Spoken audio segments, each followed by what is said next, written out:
Let's start with some news. I wasn't expecting to kind of get a report about a secret breakfast meeting that the Jets had with Notre Dame running back Jeremiyah Love. If they had breakfast, that means the night before must have went tremendously well between the two sides, if you know what I'm saying. But Brian Costello, the first to report that the Jets met with Love the morning of Notre Dame's pro day last week.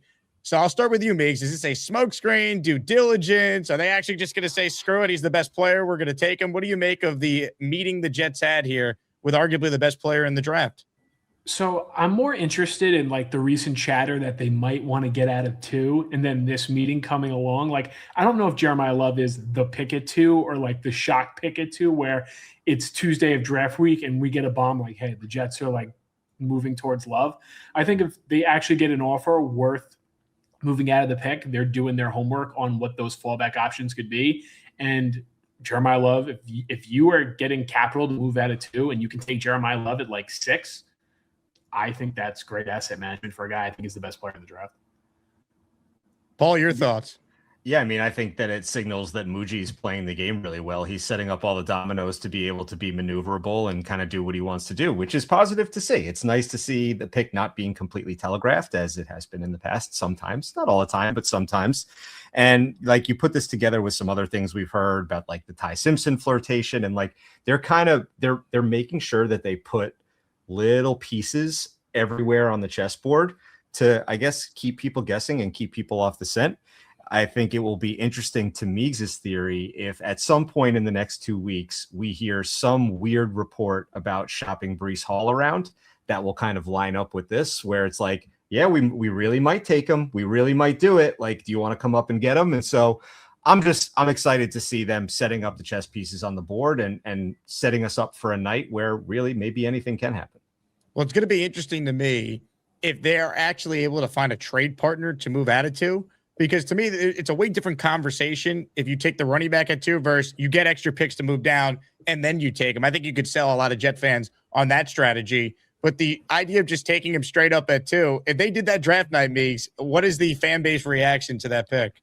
I mean, the fan base will hate it, and then they'll probably talk themselves into it like 2 weeks later, because the Jets fan base can literally talk themselves into literally anything. Yep. Like, we could not be more despondent at the end of January after the coaching staff like just debacle of just actually they're not gonna hire an OC. Actually, they're gonna hire an OC, the defensive coordinator, like all that stuff going on. And then it felt like the Jets had a nice like 2 days of free agency, then everyone was back. Like, the Jets fan base will sell themselves on it, but I think that will be unless they're really like told within 48 hours that it's happening, we'll probably get the most shocked Jets, fan reaction on draft night. Yeah, it'll be chaotic, but I think the fan base quickly pivots to, okay, what are we getting for Breece? Which third round pick is it? And who are we trading with? And who are we going to take with that third round pick? I think that's a good point. I mean, look, the tweets from Breece draft night, if they draft Love at number 2, oh, baby. Cinema. Let me ask you this, PK. Do you think there's a team that would come up to number 2? Like, if the Jets wanted to trade out of that spot, I think most Jet fans would love the idea of doing that. I just can't find the team. I've heard from people that Tennessee's not as much in love, pun intended here, with Jeremiyah Love as people believe. So I don't know if they're going to be coming up. I don't know what player is so good in this draft at an important position that they're going to be able to move out of 2. I don't think I need to tell your audience that I'm not sourced and that this is completely out of my brain and nothing else. But I keep thinking about, what if the Browns wanted to come up to 2 for Arvell Reese with the thought of, hey, let's get Arvell Reese in here, and then maybe around midseason we start to explore the possibility of trading Myles Garrett to retool for whatever we're going to do next and get a big haul of picks in for that. So you get his replacement, you go up for it, you move up 4 spots, and then the convenient part about that is that the Browns' other pick later in the first round, I did the math the other day. They have another pick that lines up with the differential between 2 and 6 really well, that you could almost do it super cleanly with maybe you throw in a late 6-7 pick swap. I'll go back to the trade chart and figure out which pick that was. But like, there's a world where I think that could happen. But again, I haven't heard about that happening. That's just me trying to grasp at straws. Do you have a team in mind that is coming up, Meeks? I think Jerry's going to try. I wouldn't take 12 and 20 for 2, personally speaking. I think there's a cliff fall off in this draft from the blue chip talent. And I think you're falling too far out of that, where I don't want to go that far back, but I think Jerry's going to try, because we're already getting the rumors that he's trying to call up the 3 for David Bailey. Like, if he's going to call up for 3, like, why? He's definitely going to phone 2 first, because basically any pick seems to be available in this draft besides 1, because Vegas is taking Mendoza. You are way more locked into the draft than I am, Meegs. I know you and PK are putting together the Badlands draft guide. You mentioned the blue chipper line. Break down how many blue chippers you believe there actually are in this class, because I always keep hearing mixed things. People say it's a good draft. No, it's not that good. It's actually better than people like. In your opinion, how many like premium players are there, and what should the Jet fan know about like where you have to be to get one of those players? So I don't think you. So I guess the best way to put it is 2 of the blue chippers in this draft play non-premium positions, so they're not going to go in the first 5 picks. Like Caleb Downs and Sonny Styles are blue chip talents, but one plays safety and one plays linebacker. Like those guys are probably going to be going, like Sonny might go 5 to the Giants, but Downs is probably going to go closer to 10. Jeremiyah Love is another blue chip player. I like Arvell Reese enough to say he's a blue chip, but that's kind of where it ends for me. People would put Bain in that conversation. Some people would put Bailey in that conversation, but for me, it's like those 4 players. And if you are going to 12, I don't think you can get Caleb Downs, and I know you're not going to get Arvell, Sonny. And the way Jeremiyah Love is trending, it seems like his floor might be the Commanders at 7. The way like you're seeing the chatter go, that if you're going to 12, it's kind of going to be hard to leave the draft with one of those guys. Yeah, it's one of those spots where it's going to be interesting to see what they could potentially do. Now, I know you Meegs in particular, you're big on Arvell Reese, so we'll get your thoughts on that. But PK, where do you stand with number 2 right now? Are you a Reese, a Bailey guy? Do you want Styles at 2? I know Meegs is pretty set on Reese, so I'll start with you on this one, PK. I would be happy with Reese. I wouldn't be upset about it, but my heart lies with Ruben Bain, and I know that at 2, that's a difficult conversation, which is why I'm trying to talk myself into this Cleveland trades down scenario, because you get down to 6, you're still above Kansas City at 9, and just to finish off that thought from before, the draft picks have a 271 differential in value, and number 24 with Cleveland is worth 237. So you find yourself in a position in my perfect world where you get to take Bain at 6, you get to take your wide receiver ideally at 16, plus now you have 24, 33, and 44. You still might be able to auction off 33 to get back into the 3rd round somehow and maintain your pick count. So that is kind of where my heart lives right now, because again, it's nothing against Reese. I will not be upset if they take Reese at 2 in the moment. It's just that I have fallen in love with Bain. Don't tell the guys over at U Stadium that you're okay with Reese. They'll come after you. Meegs, your thoughts on Reese? Sell Reese to my audience, because I think you're really articulate breaking his game down and how it could translate to the next level. So I think he was one of the better linebacker prospects of like this decade, and his power profile, just how he hits people and how he like moves offensive linemen around, is why I think he can translate to edge. I think when you're seeing a smaller edge rusher, you kind of get nervous about how can they play against the run. And then if they're just like a designated pass rusher and you're playing for the Jets where you don't lead a lot of games, like the script is in your favor, when if you're down 10 points, it's hard to really pin your ears back and go because they're going to be running the ball a ton. Like Arvell Reese can defend the run. Arvell Reese has that power profile, you think, where you could see him transitioning to edge, but they signed Demario Davis, so you can play him at linebacker to start. They now have depth on the edge after signing Osai and Ibari, where like they are actually very well set up from just like a environment standpoint to basically incubate Arvell Reese's game, where he can start linebacker with Demario calling out his plays, and then you can start getting him snaps on the edge and in blitz packages. And if we're going to commend Aaron Glenn on one thing, the hire of Carl Dunbar is one I think he should be commended on. That's a proven position coach who's had a ton of success here, also in Pittsburgh, with the developments of TJ Watt, with Highsmith, what we're seeing from Nick Herbig. Like, he kind of does pretty well with guys who have Arvell Reese's like make and body type, and I think that's a perfect matchup. Whereas David Bailey, like I like David Bailey, but it's kind of just, you know what you're getting. He's an older, more refined rusher that is probably going to be like a 9-10 sack guy consistently, but I don't know if he has a higher ceiling than that. And I want to swing a little higher if I'm picking 2 overall, because in my perfect world, you don't pick in the top 5 every year. We are presented by PrizePicks. Download the PrizePicks app. Play $5, get $50 instantly in lineups. Use code ASMA. I put a prize pick lineup together for some sports action tonight, baby. That's what I love about prize picks. You could go higher or lower on different sports. That's right. Matthew Schaefer, Islander, higher than 2.5 shots on goal. More on 2.5 shots on goal. He's going to have at least 3. Jalen Brunson tonight against the Bulls. I'm taking Brunson's point total to be more than 26.5. So I'm on the more on both of these. And this was a 2-pick prize pick power play, $20 to win, $52. Download the Prize Pick app and you could follow my picks. You could follow me there on Prize Picks and you'll see what I'm posting, and you could take my picks. You could pick against my picks, but they're your picks. Check out Prize Picks. Shout out to Prize Picks for being our brand new presenting sponsor. Again, use that code HMA when you sign up. How do you feel about where they're at? And just give us your overall state as a fan of this team and someone who covers the team as well.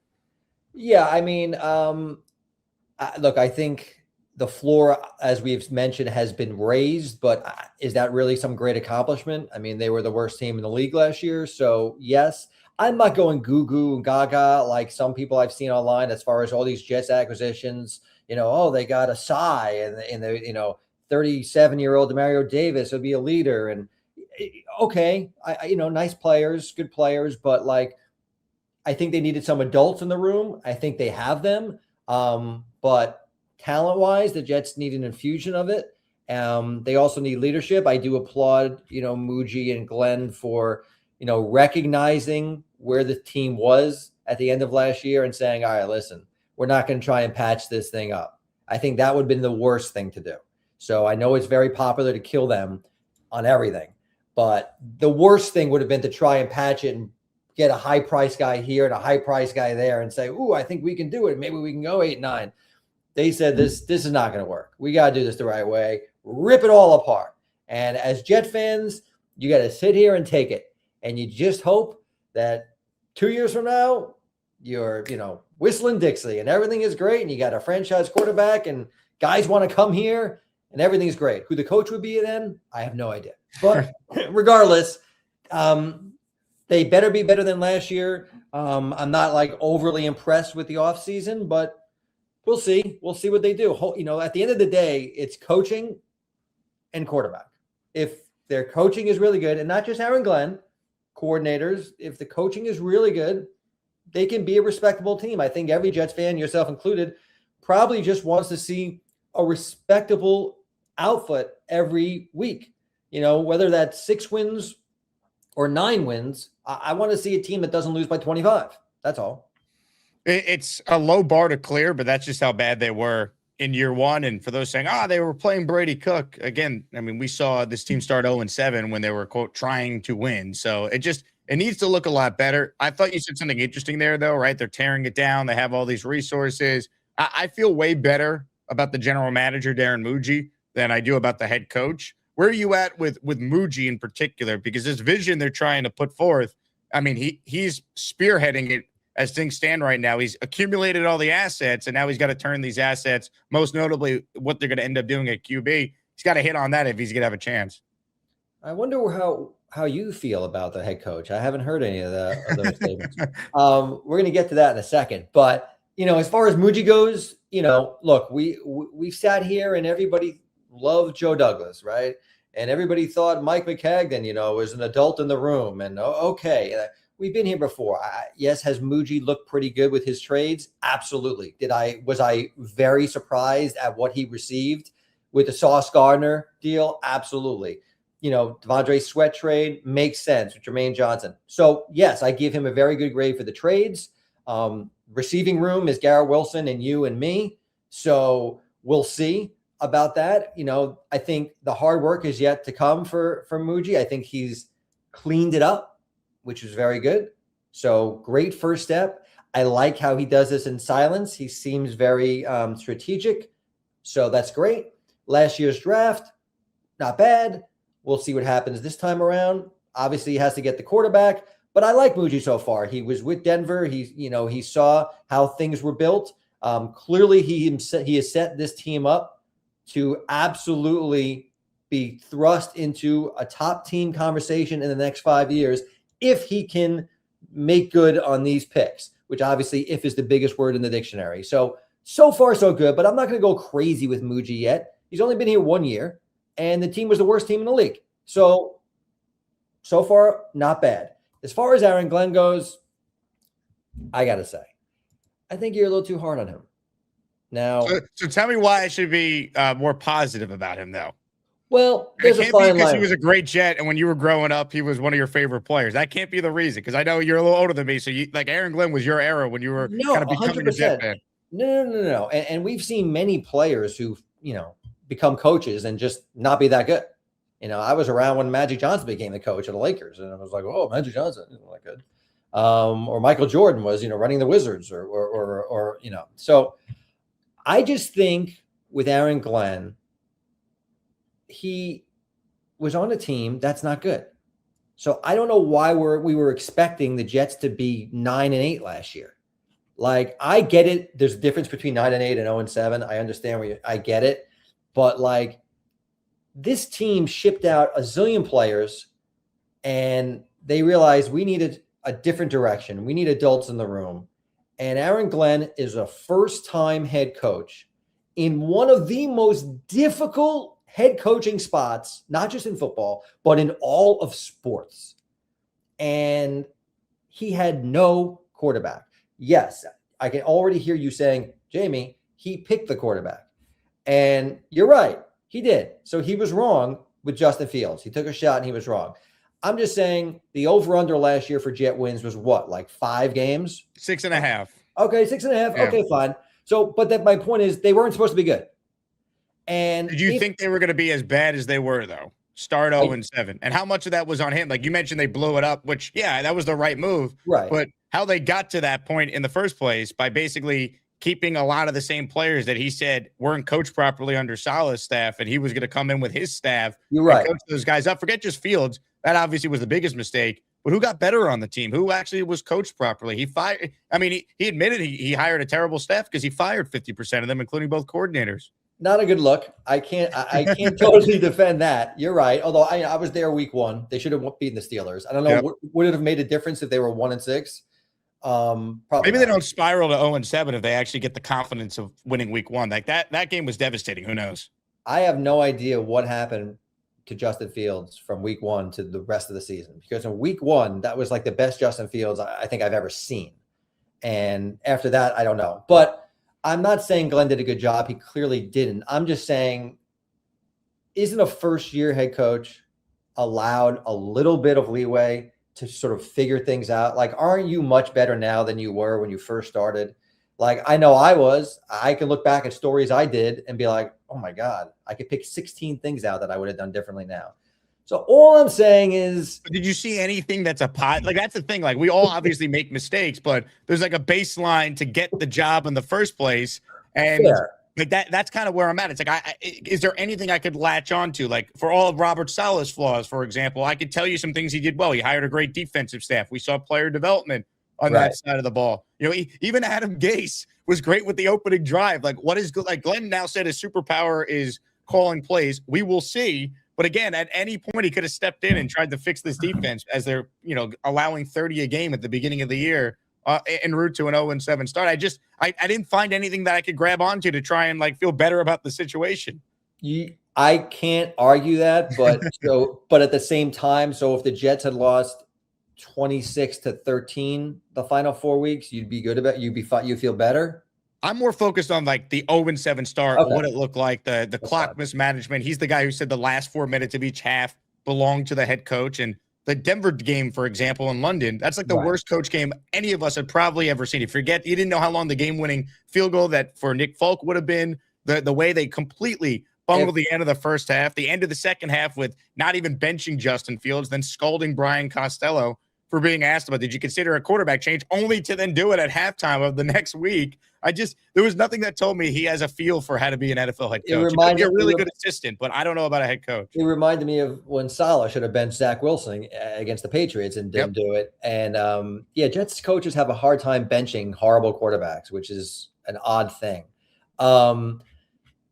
You're saying all truths. I agree. I believe that Glenn thought it would be he'd have a better team last year. And I think he realized midway through, like, wow, we have a lot of work to do. And I need to change this. And I need to change that. And unfortunately, he couldn't just put a stop to the season. He had to sit there every week and take it for 17. Now, I'm going to be with you in the sense that, look, he has to obviously show a lot of improvement this year. If they start 0-7 this year, he'll probably be fired. So I agree with you. I'm just saying it's not out of the realm of possibility that Aaron Glenn actually learned a lot, and with an actual professional quarterback can actually look better. I just hope they don't start the season, christening the Bills' new stadium week 1 because they're going to lose 33-6. Hey, here's the deal. Just got no chance unless you click on that like button. And you got to make sure you subscribe to the Jake Asman Show. You don't, you can get the f*** out. Now let's go, Asmaniacs. We're built for this shit.